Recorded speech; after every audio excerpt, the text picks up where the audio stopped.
এবং এই নির্বাচন কমিশনের প্রধান নির্বাচন কমিশনার এবং তার সাথে যেই সমস্ত কমিশন রয়েছে তাদের সবাইকে আইনের আওতায় আনতে হবে।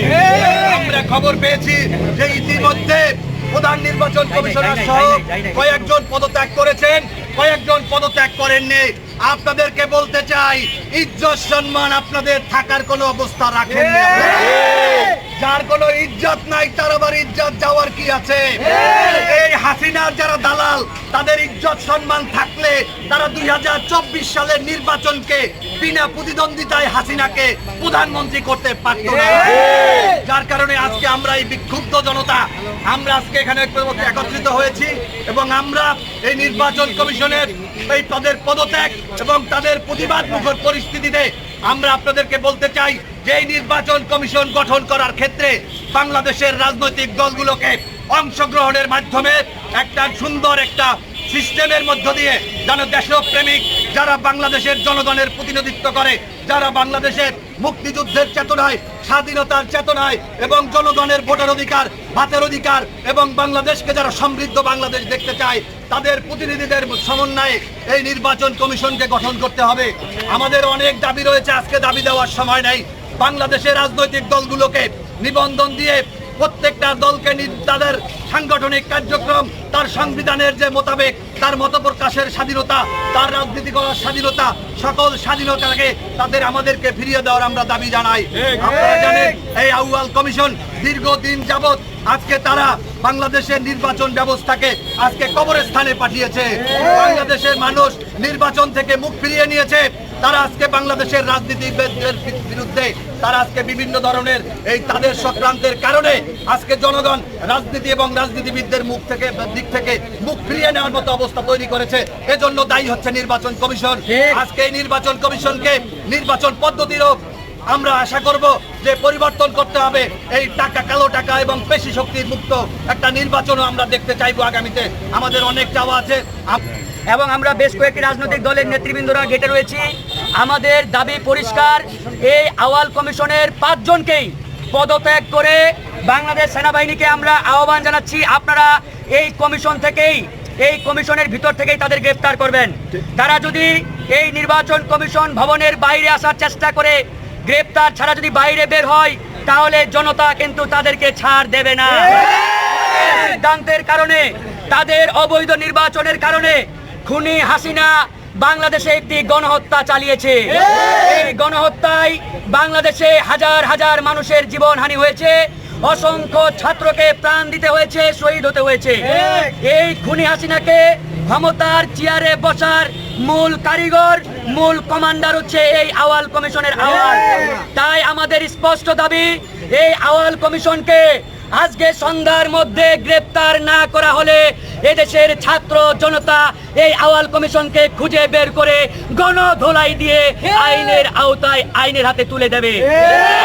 স্পষ্ট করে বলতে চাই, এই আউয়াল কমিশন 5 আগস্টের পরে যতগুলো সিদ্ধান্ত নিয়েছে, যতগুলো নথিতে স্বাক্ষর করেছে, প্রত্যেকটা নথি, প্রত্যেকটা সিদ্ধান্ত অবৈধ। এই স্বাধীন বাংলাদেশে খুনি হাসিনার দোসর, কোনো অবৈধ সরকারের দোসর আর কোনো সরকারি দলিলে স্বাক্ষর করার এখতিয়ার রাখেন না। তাই আমরা স্পষ্ট করে বলেছি, আমরা আমাদের মাননীয় অন্তর্বর্তীকালীন সরকারের প্রধান ডক্টর মোহাম্মদ ইউনূস স্যারকেও বলেছি, 5 আগস্টের পরে প্রত্যেকটি অবৈধ সাংবিধানিক প্রতিষ্ঠানের সকল সিদ্ধান্ত আপনারা বাতিল করবেন। তারা আমাদের এই প্রস্তাবটি গুরুত্ব সহকারে নিয়েছেন এবং তারা বলেছেন আমরা এটি গুরুত্ব সহকারে দেখব। আমরা রাজনৈতিক দলের নেতৃবৃন্দরা 2টি গেটে অবস্থান নিয়েছি। আমরা সেনাবাহিনীর এখানে অফিসাররা রয়েছেন, দায়িত্বশীল ব্যক্তিরা রয়েছেন। আমরা সেনাবাহিনীকে বলবো আপনারা জনগণের পক্ষে ছিলেন, এখনো জনগণের পক্ষে আছেন। প্রিয় সেনাবাহিনীর ভাইরা, আপনারা এই খুনি হাসিনা, ভারতীয় দোসর, রয়ের দালাল আওয়াল কমিশনকে এই কমিশন ভবন থেকে গ্রেপ্তার করুন। যদি গ্রেপ্তার ছাড়া এই ভবনের বাইরে বের হওয়ার চেষ্টা করে তাহলে ছাত্র জনতা তাদেরকে ছাড় দেবে না। পরিষ্কার দাবি আমাদের। সংগ্রামী সাথী বন্ধুগণ, আমরা স্পষ্টভাবে বলতে চাই, বাংলাদেশ পিপুলস পার্টি বলতে চাই এটাই, এই কমিশনারের গ্রেপ্তার ছাড়া আর কোনো অবকাশ নাই এবং এই কমিশনারের গ্রেপ্তারের বিকল্প কোনো পথ নাই এবং এরা যারা নথিতে যারা সই করছে এই সইগুলো অবৈধভাবে তারা করছে 5 তারিখের পরে। 5 তারিখের পর অবৈধভাবে 2টা রাজনৈতিক দলকে কিভাবে তারা নিবন্ধন দিল এটা আমাদের প্রশ্ন এবং আমরা 12টা দল ছিলাম, তার মধ্যে 2টা দলকে সে টাকার বিনিময়ে সেটা দিয়ে দিয়েছে। এটা সবাইকে ধন্যবাদ।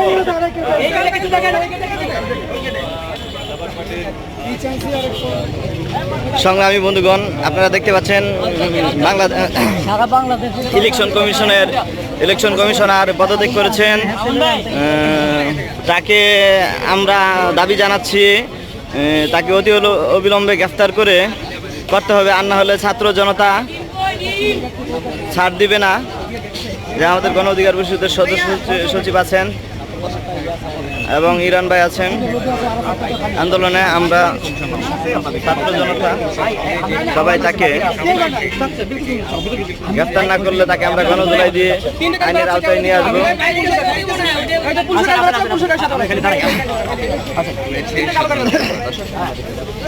এই জায়গায় থাকতে হবে কিছু, এই জায়গায় থাকতে হবে কিছু, এই জায়গায় থাকতে হবে কিছু। চোর পালাইব, চোর, চোরের জুতা মারা লাগবো। অনেক কার্যক্রমের মাধ্যমে অনেক দলকে নিবন্ধন দিয়েছে।